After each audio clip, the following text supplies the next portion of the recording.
friends. It is March 15th. We are on the brink of spring here in southern Michigan, and I'm sure wherever you are as well. And so we are outside starting to prep our garden beds. We are so excited. We have a lot of room to work with this year, and I say we because I will be involving my kids more and my husband, which I'm really excited about. We're on our new 7-acre property here. All that tree line you see is our property all the way around to the back of our house. We are really excited to start utilizing this and growing it over the next however many years to come. What I thought I would do is just do a brief explanation of my rough plan of what I'll be doing out here this year. I do have all my seedlings started inside, most of them anyway, and have created a seed starting video, which I will be uploading here soon, since we're sort of right in the middle of starting seeds anyway. It might be a little late for some of you. But what we have here is, let me show you, my house is over on this side of the driveway.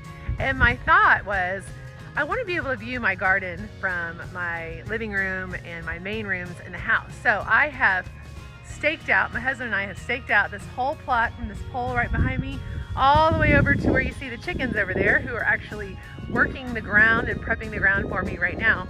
I haven't measured it out, but I'm gonna just estimate, based on my garden last year in my other house, that this is about 150 feet long by probably about 30 feet wide. And you know, I have no idea if I'll utilize this whole space. I'm going to try to prep it. I'm going to start doing some of that today. I've already started back here laying this tarp down to start killing out weed seeds. We've got the chickens over there scratching up the ground and laying their manure. And I have my nice compost pile behind me here that I've been cultivating since the end of September, and it's already steaming and smelling like compost. So I'm really excited to see what happens with this property. And I do plan on doing mostly vegetables and fruit. In this section here, I am going to have some ornamentals as well, just to make it beautiful, because we all know that the ornamentals bring in the bees and the butterflies and the pollinators and just the joy of having beautiful colors and foliage and all different things. So I do plan on fencing this entire thing in to prevent the deer from getting in and the rabbits or any other critters. Unfortunately, we have woodchucks here that it's something I'm going to have to battle. I've got a nice woodchuck den right there that I'm going to have to figure out how to manage. So, you know, some new challenges on this property for sure, but just a great hope and desire for something extraordinary as we move forward. So, as I said, behind me here, I've got my compost, and I intentionally put that right by the garden so that I can move the compost that we've been creating with the rabbits and the chickens and straw and food scraps over the winter. I'm gonna start raking a lot of that over down in and through across the garden bed. I have laid some cardboard down here in the middle.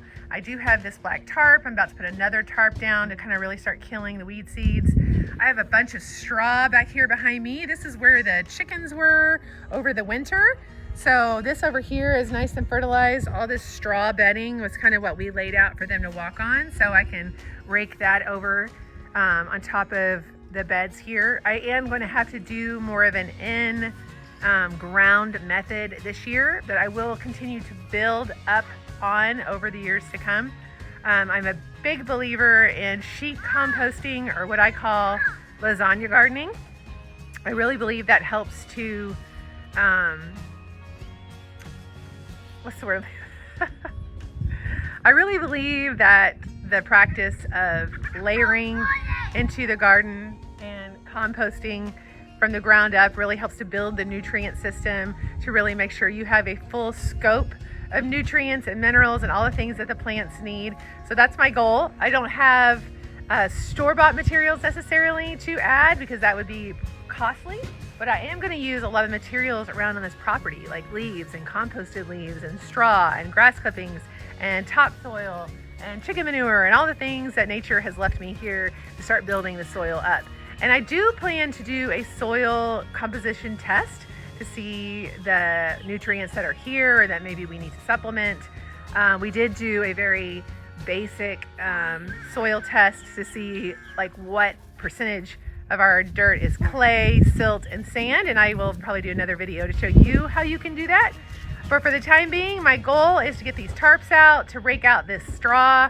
I have a big, nice pile of wood chips down here at the end of my drive that I'm going to start loading up and bringing down and just layering all this stuff in so that we can get ready to start putting plants out in March, end of March. Move the chickens from here to there, the other end of my garden I had mapped out.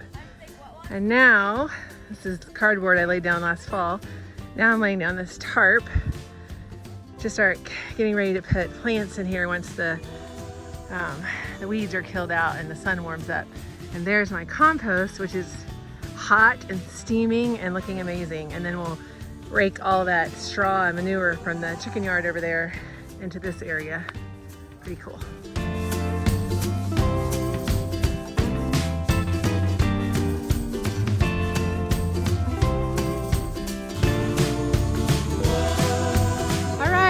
Day 2. Excuse my sweatiness. I've been busy. This may not look like a lot, but all these piles of straw that you see over here have been 2 days of me raking this whole area over here where the chickens were this winter into piles and then moving it over to this section where I'm going to have the garden. And I'm going to level all this out.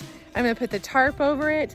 I've got some wood chips down there I'm going to bring and add in, and hopefully I can get some of this broken down before I start putting in my hot. Yes, I have a helper over here. You want to see her? Say hi. She's my garden helper today. Violet and Barney.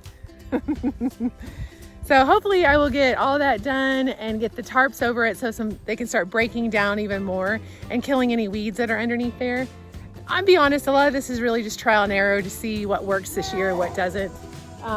I've done this enough to know that I can get enough of a breakdown and enough killing of the weeds to make it doable for this year.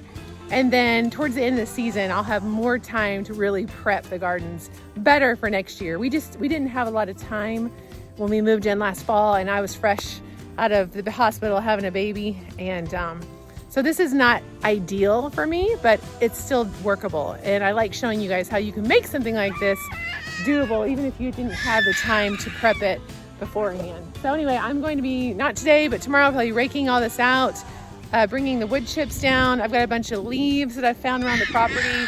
I'm gonna try to get over here, and then I'm gonna cover it with this tarp and then move the chickens hopefully down in this area at the end of this week. So that's the plan.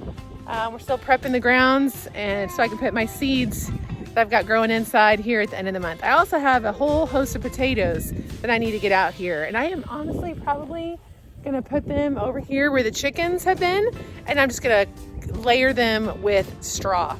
I may till that area a little bit, didn't just lay the potatoes down and cover them with straw and call it good.